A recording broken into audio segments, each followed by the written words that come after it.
how important is walking for our mood, for our happiness, and for our overall mental health? Yeah, so there are two different ways of looking at this. So let's look at it kind of on the positive side first. If you ask people to rate before they go for a walk how they're feeling now, on a scale of 1 to 5, they might say, I'm feeling it around about a 2. And if you ask them to rate how they'll feel after they've gone for a walk, they'll say, probably about a 2. Then you bring them out for a walk for 20 minutes and you ask them to rate how they feel. They'll now say a 4. So we persistently underestimate how good a walk will make us feel. And that's true even for people who dread walking, who dislike walking. They underestimate just how much are the positive effect of a walking in kind of raising your mood at the moment. Now, for a much more difficult population or a more difficult problem, which is really a blight in modern life, major depressive disorder, the lifetime risk for males and females combined is about 10%, which is astonishingly high, way, way, way too high. And a recent remarkable study in Australia, following, I think, about 35,000 adults, looked at the risk of succumbing to major depressive disorder as a function of the amount of walking that the adults were doing. And for every level of walking above the most sedentary in the population, the risk of succumbing to depression falls.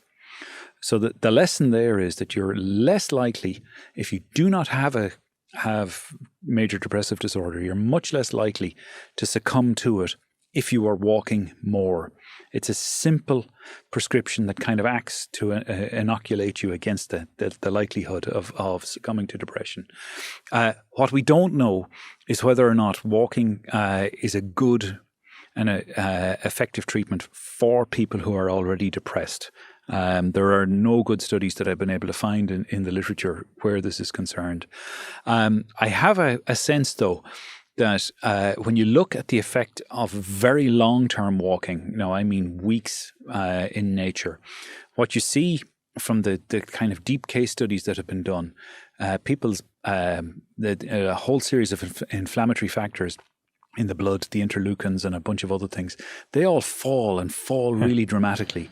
After walking substantial periods, so for 4 or 5 or 6 weeks. I mean, I think on that point, I think just to really amplify it, we've spoken many times on this podcast before how chronic unresolved inflammation is at the heart, is at the root cause of so many of the chronic problems that we see today, whether it's many cases of depression, whether it's type 2 diabetes, high blood pressure, obesity is an inflammatory disease on so many levels. And what you've just said is that prolonged periods of walking can have an anti-inflammatory effect on the body. Absolutely, yeah. There's no question about this. The problem is few people have the capacity or the means to undertake a 6-week walk in the wilderness. And there's an ethical issue, of course. If you've got somebody who's succumbed to major depressive disorder, they need treatment and they need treatment now. Organizing a nature walk for them and doing this over a 6-week period would be a very, very difficult thing indeed to do. But I think that the more causal issue still is there. We see in those people who do these very long periods of walking, all these inflammatory factors fall in their blood. And Ed Bullmore and others have posited the kind of theory that one of the key drivers of depression is inflammation in the brain. And his recent book, The Inflamed Brain, actually argues that this is the case. And you see, and we've been doing studies on this in humans and others, humans who are treated with drugs like interferon alpha for cancer and other things, and hepatitis C, they often become very acutely depressed as the result of the treatment with interferon alpha, which is a pro-inflammatory cytokine. So there may well be, at least one class of major depressive disorder, which is inflammatory or inflammation related. Yeah, I interviewed Ed, I don't know, 6-9 months ago or so on this podcast. We had a great conversation. People really responded very warmly to our chat. And I think mechanistically, we can now start to put these things together and understand, yes, we want more data. Of course, we always want more and more robust research. But I think mechanistically, there's enough there to be suggesting that, well, walking potentially could be used as, an adjunct at least. Yeah.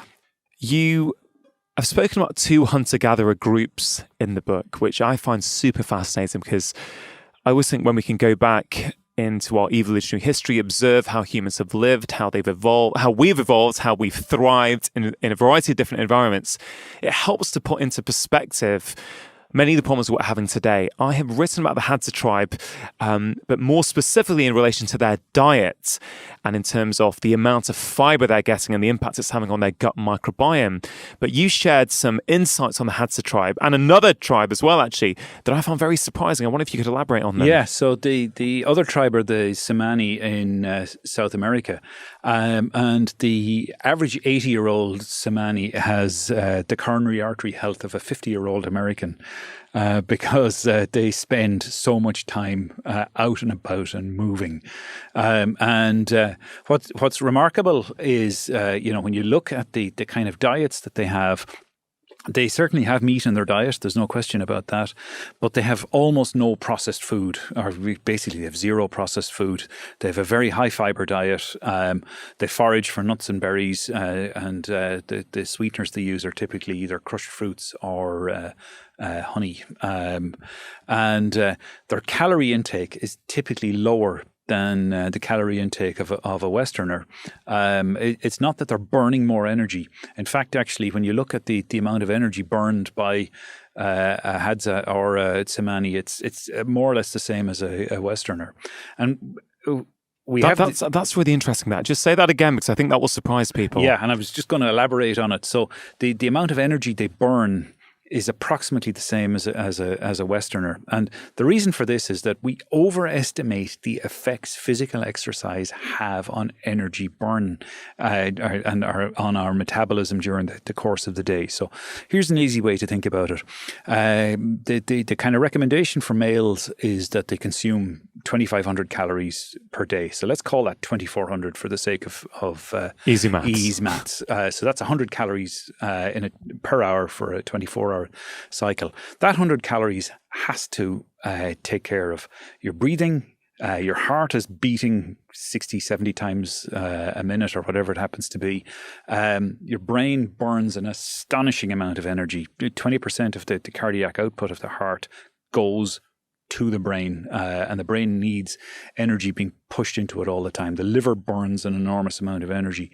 And the energy that we use for running and all of these other functions turns out to be a very limited amount of the energy that we burn during the course of the day, because housekeeping in our body absorbs so much of it.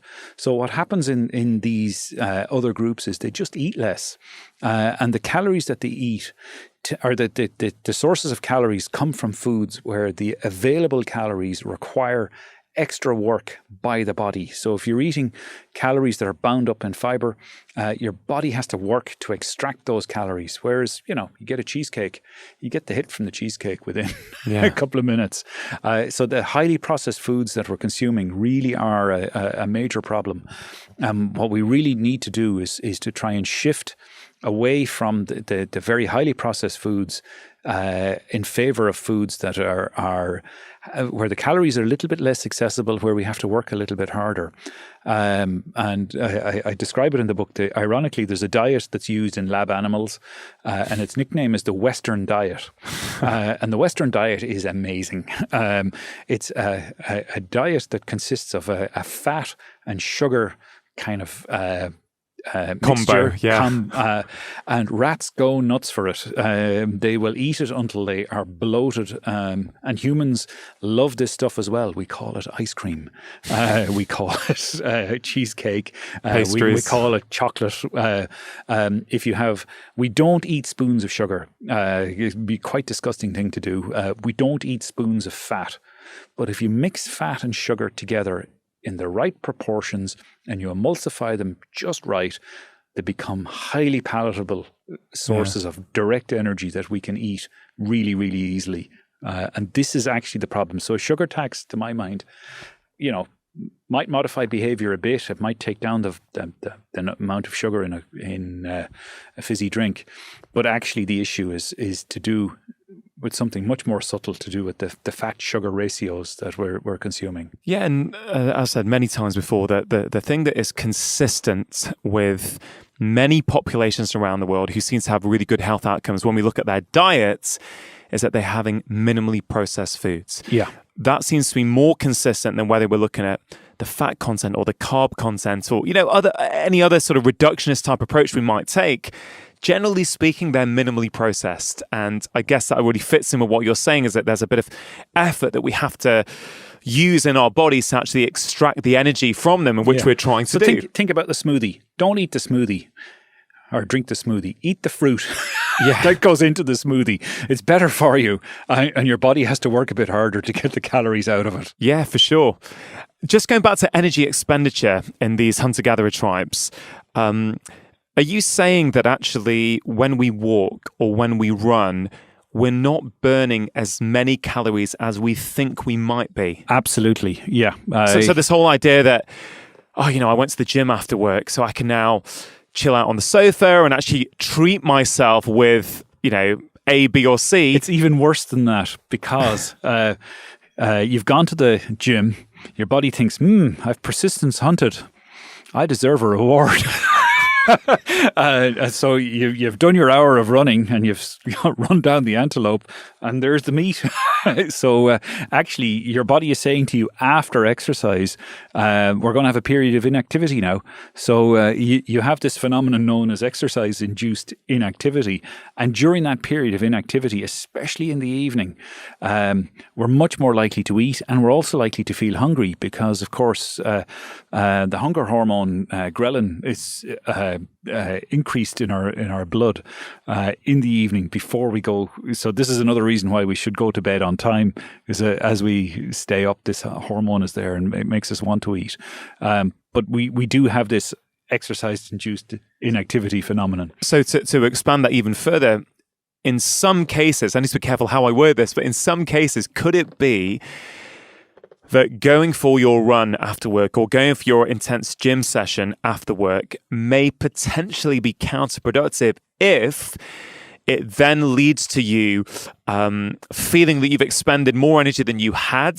It leads to you feeling more hungry and eating more than you otherwise would have done. Could in some cases... That can happen. And you have a psychological license effect. So what you really have to do is look at the total energy expenditure across the day. So if you're engaging in very little activity, you're sitting down all day, you do this big spike of activity, and then you're back again. Of course, you're going to... eat more. Whereas if you're engaging in high levels of activity during the course of the day, distributed across the day, that would be better for you, because that's what we're designed to do. We're designed to mooch about more or less every hour during the course of the day. That echoes many studies we're seeing now, which are suggesting at least that you really can't outdo the negatives of sitting down all day simply by going to the gym for 1 hour after work. No, it doesn't work. It just simply doesn't work. And again, just to be super clear, I'm not telling people, and I don't think you are either, not to go to the gym after work. We're not saying that. We're saying look at the total energy expenditure across your day and the total pattern of activity across your day. The gym can be a very important part of that, but if you're sitting down all day and then going to the gym for an hour, don't expect it to be a magic cure. Yeah. Shane, do we sometimes think that walking is a little bit too easy? It's a little bit too simple. Like we're looking for those, we get more excited when we hear about the latest new gym fad that's come out, the boxer size or the cross trainer or whatever. And I'm not absolutely, I'm not trying to say that those things don't have value. I'm just saying, have we missed what is sitting right in front of us by looking for more exciting forms of movement and physical activity? Is it sitting right there in front of us? And have we, I don't know, is it reflexive of culture and where we're at, that we're always looking for the new gimmick, the new thing that's going to somehow reverse our biological age and get us fitter and healthier, whereas walking probably does all of the above and more. Yeah, well, humans are novelty seekers. There's no doubt about that. And we are status seekers. Of course, people buy cool pieces of gym kit so they can look down on the people who don't have them. But we can leverage this in other ways. Some of the best experiences you can ever have of walking are when you're walking with another person. So it is something that's very easy for us to do. It's in front of us. But have a walking group, have a text group, have a WhatsApp group or whatever it happens to be. And we can get the benefits of it very easily. And, it's something that I think, it should be engineered invisibly into our lives. It's not, it should just simply be the default that we have it as something that we don't have to think about. But it happens naturally all the day or all during the course of the day, every day. Yeah, for sure. I was struck by something I heard you say once, and that was that we've been trying to get robots to be able to walk for a long period of time, but we just can't, or we find it very, very difficult. And I think that really made me think, is putting one foot in front of the other as simple as we think it is, or is it actually deceptively complex in such a way that actually we can't train robots to do it? Yeah, it is horribly complex. So it's easy to put a robot on wheels, and it can get around very, very well on wheels. But to get a robot to walk with the facility and ease that humans can, that has been a really, really difficult thing for roboticists to engineer. And again, we all kind of overlook the long period of training that we engaged in when we made that transition from being crawlers to walkers. It took about a year. We had to do 15 or 16,000 steps a day across all sorts of terrain. We fell 50, 70 times a day. And we had to develop range and movement. We had to learn how to get balance. We had to learn how to carry the dolly to mommy or daddy or whatever it happened to be when we were moving around. We had to learn that certain areas of the kitchen were dangerous. There were all those kinds of things that happen during that early phase. And robots don't get that training phase, So it may well be the case that in future years, roboticists will just say, look, we can defeat the problem if we can have robots that learn, and that's fine. Or it's just easier to build things that have wheels or tracks. And I suspect, that's the route that they would probably go down, because they're easy to control in a way that learning to walk isn't. It seems that at its core, what we have here is that walking has got a PR problem. Your book, clearly, In Praise of Walking, is trying to solve that problem and give it more PR. But I guess if we look at it as a PR problem, Shane, and we think about how we can make walking more attractive to people. If you were head of an advertising company and you had 2 minutes to actually, talk about why all of us should walk more than we do, what would you say? I would say you'll feel better, you'll look better, you'll think better. All of those things will happen. But unfortunately, I don't think it's a problem for PR. I really think it's a problem for the invisible system that's around us. Why are our footpaths so narrow? Why do we give so much space to cars? Why do we make it so difficult for elderly people to cross the road? Because we've engineered the crossing time to be slower or to be faster than they can walk. It's all of those kinds of problems. I think walking will happen naturally and easily if we facilitate it, and it doesn't when we don't. I do think we should all be walking more, but I think we individually run into a collective action problem, which is that we need our society, our urban world, to be designed better for us. And this is a common theme that I think keeps coming up in the social commentary around health. It keeps coming up on this podcast. I had Chris Boardman, the Olympic cyclist, on this podcast a little while ago, and again, he's very keen to try and raise the profile of cycling, and he's again trying to get these cities to make cycling easy. Exactly. So that people, and the whole helmet issue is a separate issue, but Chris almost makes a case, I think, that actually let's make it safe so that people don't feel they have to put on helmets every time they get on a bike. Let's just make it easy. Let's make it not something that's a real pain for people to have to do every time they want to go and cycle to work. Just make it the easy thing. And, you're saying a very similar thing with walking. Let's engineer our environment so that the behavior we want is easy. So the behavior we want is the default option. That is what all these healthy societies around the world do. That's what all the blue zones have. They're not trying to be healthy. The environment is set up in such a way that health is the easy option. But the problem is a kind of a public health one, isn't it? Yeah. Public health isn't sexy, but public health has actually delivered the kind of great health gains of over the past 100 or 200 years.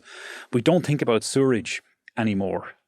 200 years ago, you could not walk this city. We couldn't have walked the city in Dublin or whatever because people didn't have public sewers. They had chamber pots and they threw whatever out the window. And there was disease rampant and all of the problems. So we've engineered that problem away. And I think the challenge for architects, for town planners and others is to do exactly the same thing. Take the public health issue seriously and engineer the way our cities and towns are designed so that people can actually walk easily around in them. Yeah, absolutely. Shane, in terms of your own behavior, I'm really intrigued. You've written this great book on walking. By writing that book, by going into the research, I think you already knew, but no doubt you dove a little bit deeper when you were writing the book. Did writing it actually change your behavior in any way? Are you doing anything differently now than before you wrote the book? I don't think so. It's the honest truth. I've always walked and walked lots. I think what's changed for me most in the recent years where walking is concerned is the presence of a pocket held pedometer in my phone. And I'm now very obsessive about checking the number of steps that I take every day. And I'm much more conscious, I think, of how good I feel on days when I've had lots of walking. And when occasionally, as it does happen in life, you have a couple of days where just it's raining too much, there's too many things happening, and I've just haven't managed to get my 15,000 steps in. How bad I feel on, well, not bad, but just how slightly silted up I feel on those days. Well, let's just briefly touch on technology here, because I think you brought up a very good point. So you track your daily steps, and whether we should be tracking our daily steps is something that people seem to have quite powerful views about either way. And you made the case in the book that it's a good thing to track your daily steps. And one of the things I can see from hearing that story in terms of what you do is you're helping to almost tap into your own intuition. You're seeing, hey, when I've done 15,000 steps, actually I feel better. My mood's better. I'm sleeping better, whatever it might be. And when I don't hit the same amount, actually I don't feel as good. So I guess that's one thing I think a lot about is, can we use modern technology in a way to help tap into our own intuition? It sounds like you're doing that. Yeah, use it to support how you're functioning. The reality is, if I ask you, how many steps did you walk last Thursday fortnight? No idea. No idea. How many steps did you walk yesterday? No idea. No idea. We are not designed to remember either the periods of time that we walk for or the number of steps that we take, because our bodies and brains are too busy doing other things. So we do need to record them, and it's easy to do. I cannot see a meaningful argument in the world that says that we shouldn't. And what we know is, when we look at the self-report data of what people say they do against what we know they've done because we've got the smartphone data, people under and overestimate really terribly how many walking steps they take every day, how fast they walk, where they've walked. People are awful at this. And that's fine. Our brains are not designed to remember this kind of stuff, but we've designed little pocket-held robots to do it for us, so we should use them. I think the flip side is, and I guess blood pressure monitors are a great example of this.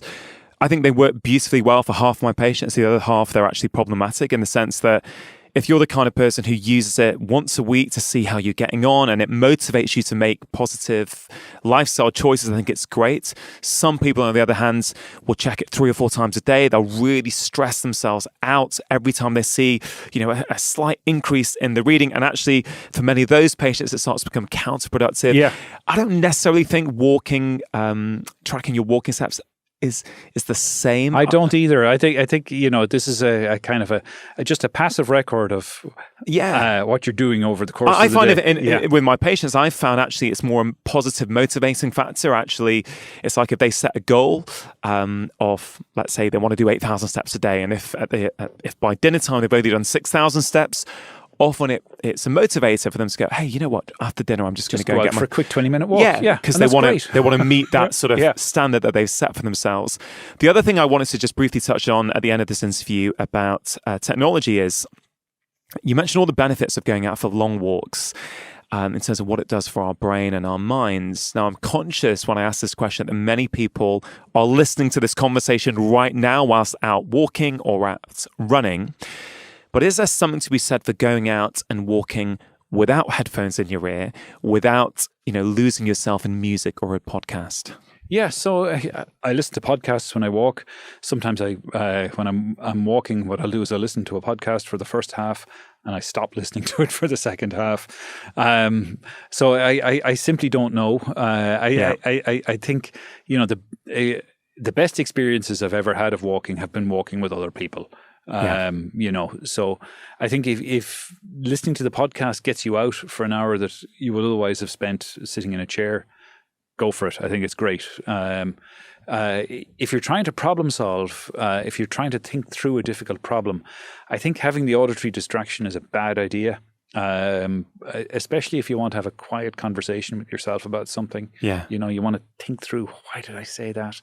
Or, you're going to have a difficult problem to deal with tomorrow. How do you approach it? What are the ways you're going to approach the person you have to talk to about it? I think in those cases, but I think we just need to be a little bit self-conscious about this. And we also need to think our ears need a rest from time to time. So maybe, keep the sound down a bit. Yeah, I love that. If you're trying to solve a problem, maybe, go out with nothing on. But if you're just going to sit at home and listen to a podcast and you have an hour, why not go out and walk whilst you're listening? Absolutely. Right? So I think it's beautiful because it's not like demonizing technology. It's just sort of saying, hey, just think about what you're trying to achieve or what your current state of mind is, and then do the appropriate behavior. Yeah. Shane, I've really, really enjoyed chatting to you. I think you've written a brilliant book. This podcast is called Feel Better, Live More. When people feel better in themselves, I think they get more out of life. I think this conversation in many ways is you're very, very strongly making the case that when we walk more, we live more.